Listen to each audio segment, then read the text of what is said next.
Hi everyone, welcome to infinite decimal. मेरा नाम है राजन, मैं आप लोगों को क्वांट पढ़ाता हूँ। आज इस वीडियो में हम लोग कैसलेट डीआई के ऊपर बात करेंगे। कैसलेट डीआई प्री एग्जाम है, जैसे आप एसबीआई क्लर्क प्री की बात करें तो उसमें बहुत ज़्यादा इंपॉर्टेंट एक टॉपिक है, जहाँ पे क्वेश्चन जो है वो वेन डायग्राम से भी पूछे जाते हैं और अदर देन वेन डायग्राम के भी क्वेश्चन आते हैं। वेन डायग्राम में जैसे 2 वेरिएबल या 3 वेरिएबल वाले जो क्वेश्चन होते हैं उसके बारे में हमने अभी रिसेंट एक लाइव क्लास करी थी। आप अगर लाइव सेशन वाले सेक्शन में जाओगे तो you will find the latest video is on caselet DI on Venn diagram, तो उससे आप सीख सकते हो। लेकिन जो दूसरा टाइप है जहाँ पे आपके पास क्या होता है कि इक्वेशंस बनती है, लीनियर इक्वेशन बनती है, लीनियर इक्वेशन इन 2 वेरिएबल या 3 वेरिएबल, या कई बार आपको 4 या 5 वेरिएबल भी देखने को मिल जाते हैं अगर कॉम्प्लेक्स तरीके से चीजें दी गई हैं। उस तरह के कैसलेट को कैसे डिकोड करना है in this best way possible, आज हम यहाँ पे सीखने वाले हैं।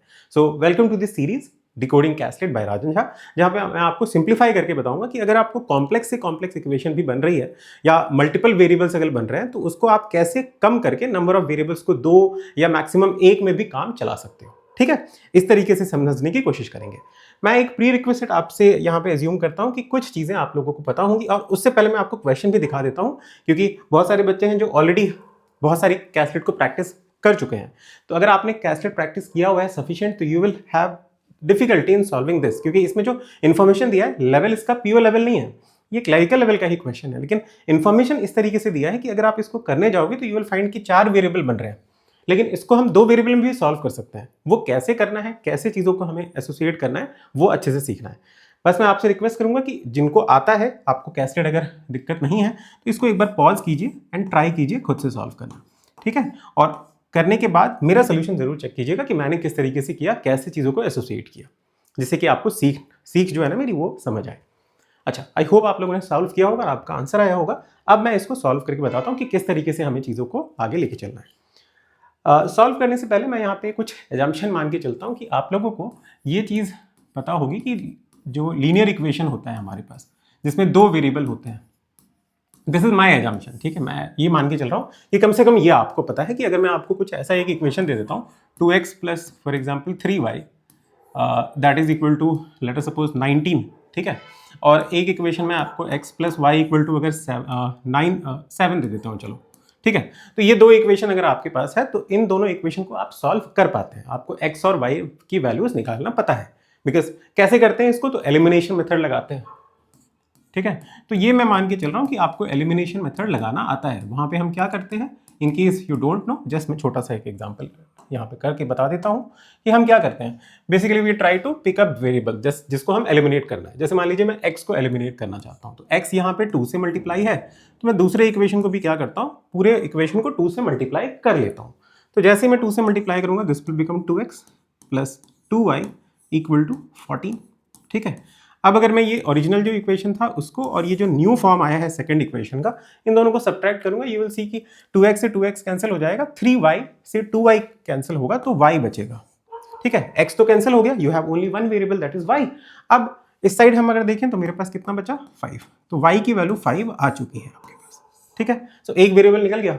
अब जैसे ही एक निकल गया तो हम सब्स्टिट्यूट कर देते हैं। अगर मान लीजिए इसी में सब्स्टिट्यूट कर दूं, आप किसी में भी कर सकते हो। ये भी एक बच्चे का अभी रिसेंट मेरे को डाउट पता चला कि उनको डाउट होता रहता है कि किस में पुट करना है। आप किसी में भी इन तीनों में से पुट कर सकते हो, आपका आंसर आ जाएगा। ठीक है, तो मैंने सेकंड वाले में पुट किया कि अगर y की वैल्यू 5 है तो x plus 5 is 7, so I can see कि x की वैल्यू क्या होगी, 2 होगी। ठीक है, अच्छा, तो ये पहला एक एजम्पशन में लेके चल रहा हूँ कि आपको ये सॉल्व करना आता है, और मेजॉरिटी अगर आप प्री एग्जाम के लिए अभी रेडी हैं देने के लिए तो ये आपको आता होगा, ये हमें बचपन में भी पढ़ा है। दूसरी चीज़ जो मैं एजम्पशन यहाँ पे लेके चल रहा हूँ कि अगर मैं आपसे पूछता हूँ कि इस तरह का इंफॉर्मेशन आता है, for example 37.5% of a number. ठीक है, अगर आप ये स्टेटमेंट सुनते हो, फॉर एग्जाम्पल ये स्टेटमेंट सुनते हो, तो आप ये जो नंबर है ना, क्योंकि आप 37.5 को तो समझ आता है आपको कि सर ये 3/8 होता है। ठीक है, ये 3/8 ऑफ अ नंबर, तो ऑफ नंबर को मैं मान लेता हूं n। ठीक है, तो क्या हम ये कह सकते हैं कि इक्वेशन अगर सिंपल बनाना है जिससे कि फ्रैक्शन ना बने, क्योंकि जैसे ही फ्रैक्शन बनेगा ना एग्जाम में तो डिफिकल्टी हो जाएगी, दिक्कत होगी इक्वेशन को, क्योंकि आपको एलसीएम वगैरह लेना पड़ेगा, सोचना पड़ेगा काफी। तो हम ये ट्राई करते हैं मैक्सिमम केसेस में कि कैसलेट के अंदर भी कि इक्वेशंस में फ्रैक्शन ना दिखे, मुझे एक ऐसा दिखे जहां पे इंटीजर ही आए।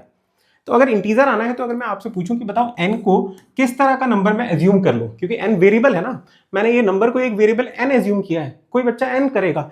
मैं कहूंगा कि सिंपल करने के लिए आपको दिखता है कि नीचे यहाँ पे, ये जो नीचे यहाँ पे क्या है 8 है, ठीक है। तो अगर मैं n को 8a एज्यूम कर लूं, इंस्टेड ऑफ कि n एज्यूम करूं, मैं n ना एज्यूम करके n को 8a भी तो एज्यूम कर सकता हूं, क्योंकि मेरे ऊपर है, वेरिएबल तो अपने अकॉर्डिंग चूज कर सकते हैं ना। तो किसी ने n किया, मैंने बोला कि नहीं यार मैं 8a करूंगा। जैसे ही मैं ये करूंगा तो क्या हो जाएगा, देखो पहले मेरे पास 3/8 इंटू n आ रहा था, ठीक है, ये फ्रैक्शन में दिख रहा था, लेकिन जैसे ही मैं n की वैल्यू यहाँ पे 8a पुट करूंगा तो this will become 3/8 into 8a, ठीक है। ये 8a से 8 कैंसिल हो जाएगा और आपके पास आंसर क्या आ गया, 3a आ गया, जहां पे कोई भी फ्रैक्शनल पार्ट नहीं है ना, ये विदाउट फ्रैक्शन हो गया। तो ये चीज आपको पता होनी चाहिए कि कहां पे मुझे किस तरीके से एजम्पशन लेना है, ठीक है। तो जैसे अगर मैं आपको बोलूं कि सर आप 57.16% ऑफ के दिया हुआ है आपको, ठीक है, ये स्टेटमेंट दी गई है, तो इस स्टेटमेंट में के को किस तरह का वैल्यू एज्यूम कर लूं, तो आप डेफिनेटली कहेंगे कि ये क्या होता है, ये 4/7 होता है ना, 4/7 है, तो इसको हम क्या मान लें, 7x मान लेते हैं, ठीक है। मैं आपसे ये मतलब बेसिकली एक्सपेक्ट कर रहा हूं कि आप ये जल्दी से सोच पाते हैं कि नहीं, ठीक है। तो ये दो एजम्पशन मैं लेके चल रहा हूं, और नहीं भी पता था तो मैंने बस आपको आइडिया दे दिया है। अगर ये चीज पता होगी तो कैसलेट की जो इन्फॉर्मेशन है उसको आप बहुत अच्छे तरीके से डिकोड कर सकते हो और नंबर ऑफ वेरिएबल अपने आप ही कम हो जाएंगे। आइए देखते हैं कैसे। देखो ये आपका क्वेश्चन है, मैं बस डेटा निकालूंगा और फिर क्वेश्चन आप लोगों को दूंगा, क्वेश्चन आप लोग ट्राई करेंगे, लेकिन ये डेटा जो निकाल रहे हैं इसको आप अच्छे से समझिएगा कि मैं कैसे वेरिएबल्स को एसोसिएट कर रहा हूं, कैसे मैं एज्यूम कर रहा हूं, क्योंकि ये अगर आप समझ जाओगे ना तो कल जो मैं आपको डीआई की क्लास दूंगा वहां पे आप चीजों को और अच्छे से समझ पाओगे कि मैं क्यों इस तरीके से ले रहा हूं। इसीलिए मैंने ये सेपरेट वीडियो अलग से बनाई है। देखो क्या बोला जा रहा है कि read the data carefully and answer the question, ठीक है। एक कंपनी है जहां पे 4 अलग अलग डिपार्टमेंट्स हैं। व्हाट आर द डिपार्टमेंट्स, तो पहले हमने देखा कि सेल्स है, ठीक है, सेल्स को ऐसे एल लिख देते हैं, then you have marketing, then you have HR and finally you have IT। तो 4 डिपार्टमेंट्स थे आपके पास, ठीक है। उसके बाद बोला जा रहा है कि number of employee in the IT department. तो अभी मुझे सेग्रीगेशन नहीं पता, क्या पता मुझे टोटल एम्प्लॉइज के बारे में ही पूछा जा रहा है, 4 डिपार्टमेंट में टोटल एम्प्लॉइज के बारे में दिया जाएगा। लेकिन आगे अगर पढ़ोगे तो यहाँ पे बोला कि number of employees in the IT department, कि IT डिपार्टमेंट में जो टोटल एम्प्लॉइज है, ठीक है, is twice the number of male employee. तो इसका मतलब मेल और फीमेल में सेग्रीगेशन करना पड़ेगा। तो मैं लेआउट जो है कुछ इस तरह का बना अगर लूँ तो आई थिंक किसी को दिक्कत नहीं होगी कि सर ये क्वेश्चन में ना लेआउट कुछ इस तरह का होगा। ये आपका मेल हो गया और ये फीमेल हो गया, ठीक है। और टोटल अगर आप लिखना चाहते हैं तो टोटल यहाँ पे भी लिख सकते हैं, मैं टोटल यहाँ लिख लेता हूँ, ठीक है, क्योंकि टाइम वेस्ट क्यों करना, क्योंकि यहाँ पे जगह है ना, यहाँ पे मैं टोटल लिख लूँगा। समझ गए, तो इस तरह का सेग्रीगेशन बनेगा हमारे पास, ठीक है। आगे आ जाओ, अब इस इंफॉर्मेशन को हम यूज़ करते हैं, थोड़ा ध्यान से देखिएगा। मैं कलर चेंज कर लेता हूँ, लेट मी पिक कौन सा कलर, ग्रीन कलर ले लेते हैं। देखो तो मुझे बोला गया था कि number of employee in the IT department, यहाँ जो एम्प्लॉयज़ हैं टोटल जो यहाँ पे हैं ये कितने हैं, तो twice the number of male employee in the HR department. HR मैं इस क्वेश्चन में क्यों दे रहा हूँ कि इससे आपको समझ आए कि एग्जामिनर किस तरीके से क्वेश्चन दे रहा है, और हम नए वेरिएबल को लें या फिर एग्जिस्टिंग वेरिएबल से ही काम बन जाएगा, और कैसे एज्यूम करना है वो चीज़ समझो। तो अगर मैं टोटल एम्प्लॉइज की बात करूं तो वो बोल रहा है कि ट्वाइस है, ट्वाइस मतलब डबल है किसका, तो जो मेल एम्प्लॉय HR में है। तो अगर मैं HR की मेल एम्प्लॉय को फॉर एग्जांपल अगर मैं X एज्यूम करता हूं, ठीक है, तो ये कितना हो जाएगा 2X, कोई दिक्कत नहीं। अच्छा अब यहीं पे बात खत्म हो गई, अगर फुल स्टॉप होता तो यहीं खत्म हो जाता, लेकिन नहीं खत्म हुआ। देखो आगे क्या बोला कि number of employee in the IT department is twice the number of male employee in the HR department. तो वो मैंने कर दिया है, एंड इज 75%। अब किसके बारे में बोल रहा है कि ये जो 2x है ना, ये 2x इसी के बारे में, क्योंकि एंड आप पजल वाला याद रखो कि जब भी एंड यूज होता है, ठीक है, तो एंड किसको रेफर करता है, जो ओरिजिनल है उसको रेफर करता है, हु विच वो सामने वाले को रेफर करता है। तो ये एंड किसको रेफर कर रहा है, टोटल एम्प्लॉय जो IT डिपार्टमेंट, मतलब 2x की बात कर रहा है कि ये जो 2x है ना ये क्या है, this is 75% of the total number of employee in the marketing department. तो मार्केटिंग में जो टोटल है, ठीक है, यहां जो टोटल होगा इसका 75% 2x है। तो देखो 75% कितना होता है, 3/4। मेरा दिमाग ऐसा चल रहा है कि 3/4 होता है, और ये है मार्केटिंग का और ये है IT का। ठीक है, अभी मैं पूरा डिटेल में चलूंगा जैसे कि आपको समझ आए। समझना इंपॉर्टेंट है, स्पीड अभी जरूरी नहीं है। तो मार्केटिंग अगर 4 है तो IT 3 होना चाहिए, तो IT वाला 3 का टेबल में आना चाहिए ना। ठीक है, तो वेरिएबल तो मैं अपने अकॉर्डिंग चूज कर रहा हूं। तो इंस्टेड ऑफ एज्यूमिंग इसको 2x, क्या मैं इसको 6 एज्यूम कर लूं, क्योंकि ये 2 का भी टेबल होना चाहिए और यहां से मुझे दिख रहा है कि 3 का भी टेबल होना चाहिए, मतलब 2 का भी टेबल और 3 का भी टेबल। तो एलसीएम ले लेते हैं, 6x ले लेते हैं। अगर एक चीज यहां पे आप देखो, इसको अगर मैं 6x बनाता हूं तो इसको 3 से मल्टीप्लाई कर दिया मैंने। ठीक है, अब एक जगह अगर आप चेंज कर रहे हैं तो ये बहुत इंपॉर्टेंट है कि अगर इससे रिलेटेड कहीं पे भी आपने इंफॉर्मेशन लिखी है तो देखो ये दोनों रिलेटेड थे ना, कि अगर ये x होगा तो ये 2x होगा। समझ रहे हो, ये अगर x है यहाँ पे तो ये 2x है। तो अगर मैं इसको 6x बनाता हूं, ये डबल था तो ये हाफ था, तो ये 6x होगा तो ये कितना होगा, 3x होगा। तो यहां पे भी आपको 3 से मल्टीप्लाई करना पड़ेगा, तो ये 3x बन चुका है। ठीक है, तो मैं अभी साफ करके यहां पे लिख देता हूं, नई जो वैल्यूज है हमारे पास उसको लिख देता हूं कि this is 3x and this is 6x। I hope इसमें कोई दिक्कत नहीं है। This is 3x and this is 6x। क्यों किया, इस वाले इन्फॉर्मेशन से। ठीक है, अगर ये 6x हो चुका है तो 3 पार्ट की वैल्यू अगर 6x है, देखो यहां से इफ दिस इज 6x तो मार्केटिंग वाला कितना होगा, 8x होगा। मैंने 8x यहां पे भी लिख दिया।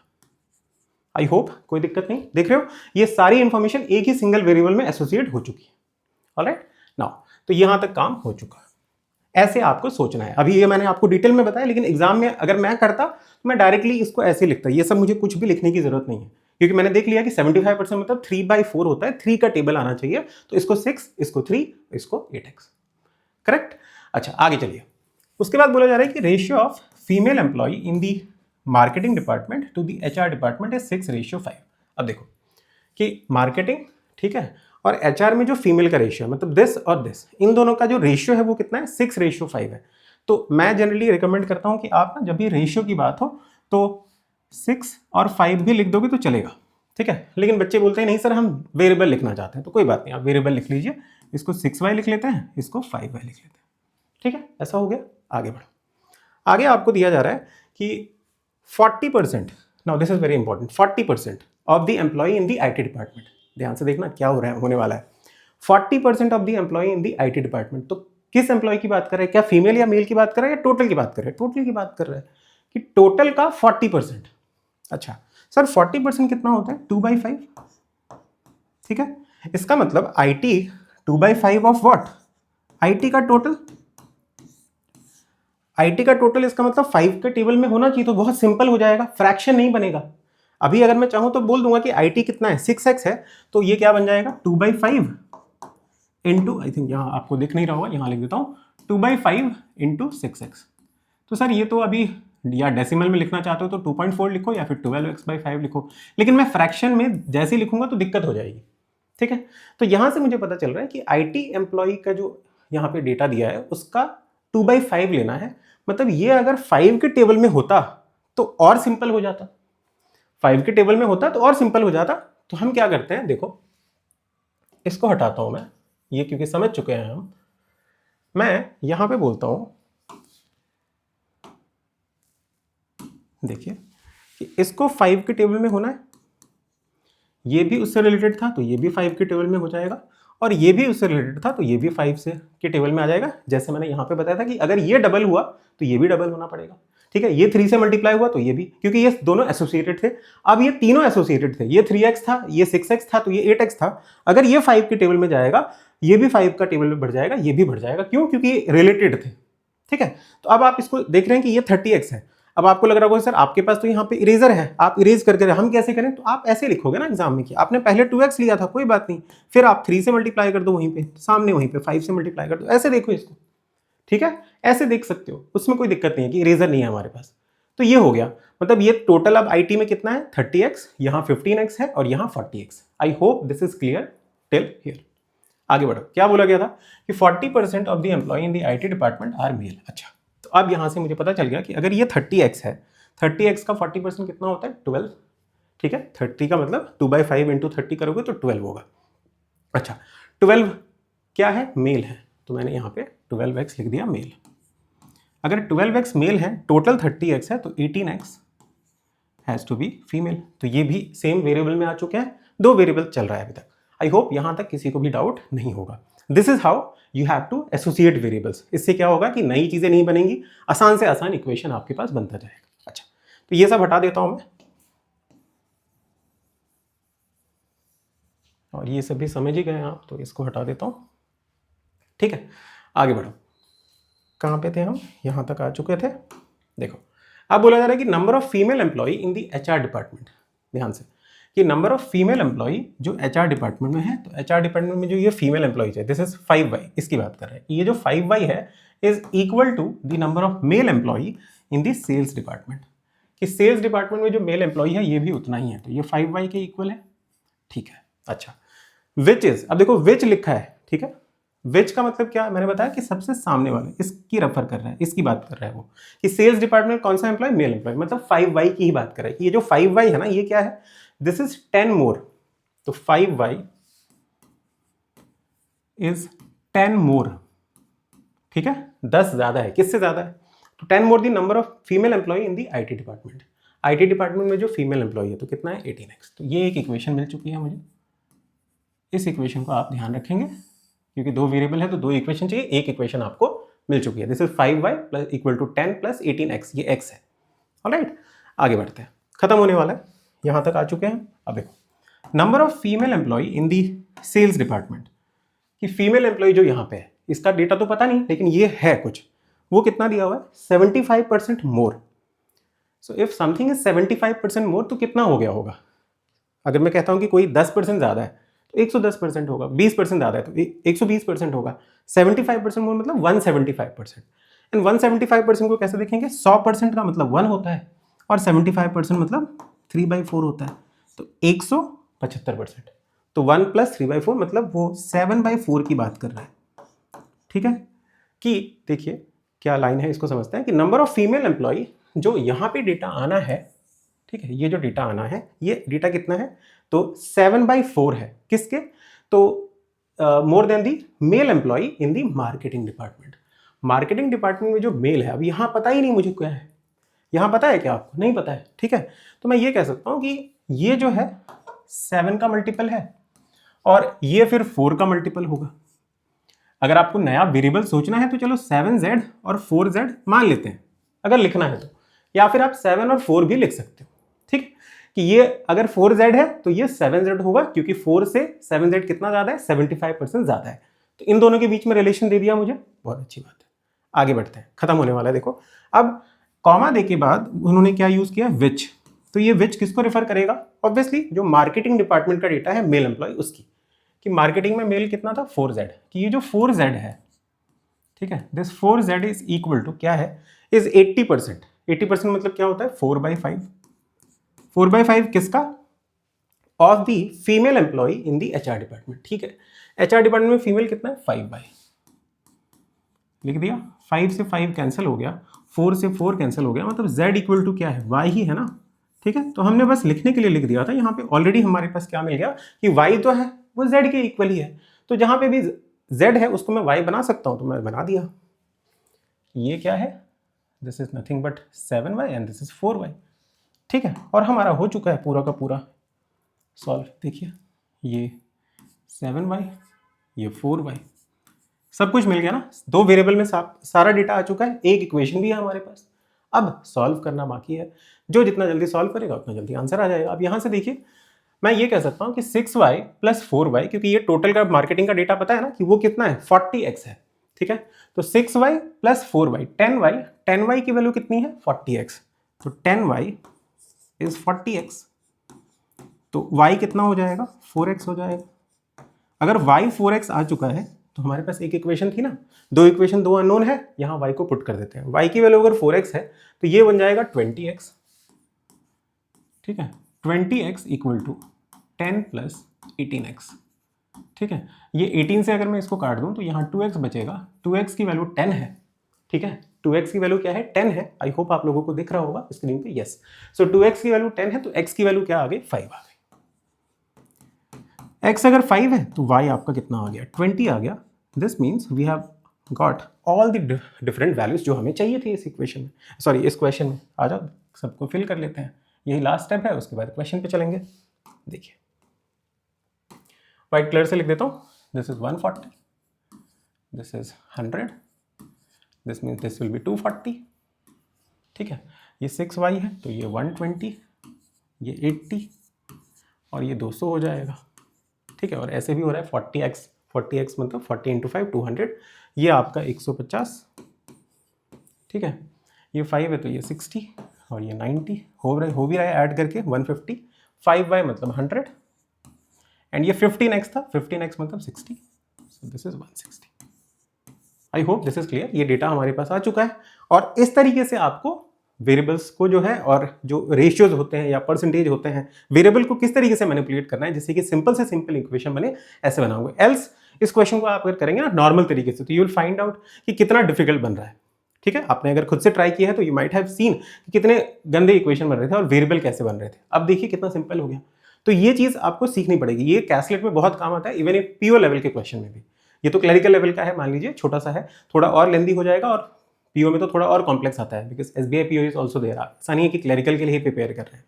तो ये अगर आप सीख के रखते हैं तो नेक्स्ट टाइम आपको जब क्लासलेट करते हो ना तो आपको थोड़ा कॉन्फिडेंस रहता है कि मुझे वेरिएबल्स को कैसे हैंडल करना है, कैसे मैनिपुलेट करना है। ये ध्यान रखिए कि जैसे मैंने एक जगह चेंज किया क्योंकि ये दोनों रिलेटेड थे, ठीक है, और बाद में जाके ये इससे भी रिलेटेड हो गया था, ठीक है। ये तीनों रिलेटेड हो गए तो अगर मैं इसको 3 से मल्टीप्लाई करूंगा तो ये भी 3 से होगा, ये भी 3 से होगा। अगर ये 5 से होगा तो ये भी 5 से मल्टीप्लाई होगा, ये भी 5 से होगा। अगर ये हाफ से होगा तो ये भी हाफ से, ये भी हाफ से। क्यों? क्योंकि सेम चीज होगी और तीनों रिलेटेड है, इसीलिए हो रही है। समझ गए? रीजन के साथ समझाना इज वेरी इंपॉर्टेंट, क्योंकि एल्स आपको लगेगा कि रट लिया, रटना नहीं है। एवरीथिंग इज वेरी सिंपल, बस आपको ऐसा कभी सिखाया नहीं गया। वो सीख के अगर आप रखोगे तो बहुत सिंपल लगेगा इक्वेशन सॉल्विंग, ठीक है। अब आते हैं क्वेश्चन में, एक क्वेश्चन आप लोगों को करवाता हूं, रिमेनिंग क्वेश्चन जो है आप लोग खुद ट्राई करेंगे।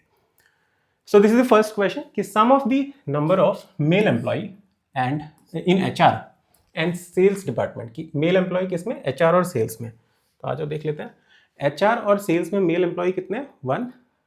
एचआर और सेल्स में मेल इज अच्छा ये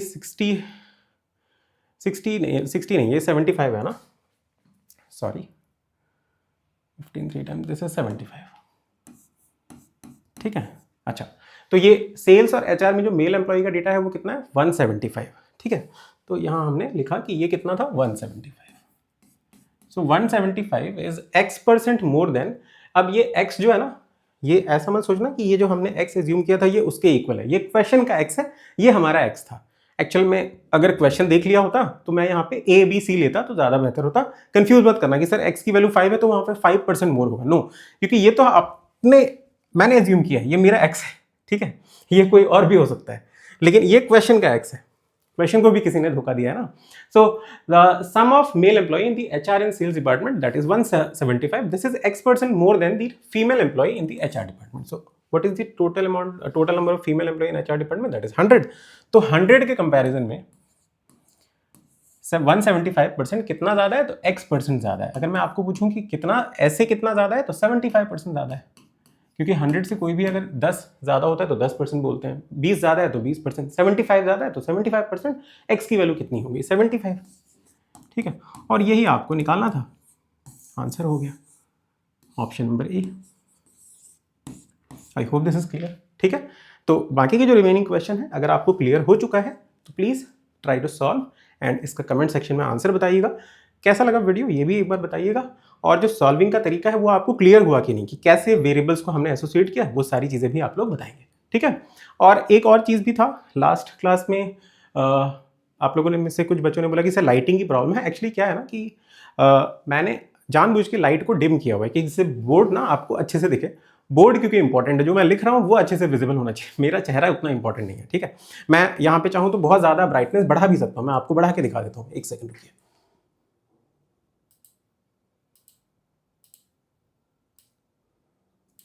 अभी देखिए बहुत ज़्यादा मैं अगर आऊँगा तो मैं बहुत ज़्यादा दिख रहा हूँ अच्छे से, ठीक है। लेकिन इससे क्या ना कि बोर्ड थोड़ा ब्लरी हो गया। मैं ये चाह रहा हूँ कि आउटपुट जो है, जो आपकी रिक्वायरमेंट वाली चीज़ है वो आपको अच्छे से मिले। मैं तो फिर ऐसे भी लाइव, मेरे को ही अगर देखना है तो मैं ऐसे भी लाइव आ जाऊँगा, उससे भी आप लोग मुझसे इंटरेक्ट कर सकते हो। लेकिन more important is the board, उसमें क्लैरिटी आपको अच्छे से आनी चाहिए, सारे क्वेश्चन अच्छे से पॉप आउट होने चाहिए। उसके लिए ब्लैक थोड़ा ज़्यादा रहता है, इसीलिए मैंने उसको किया है।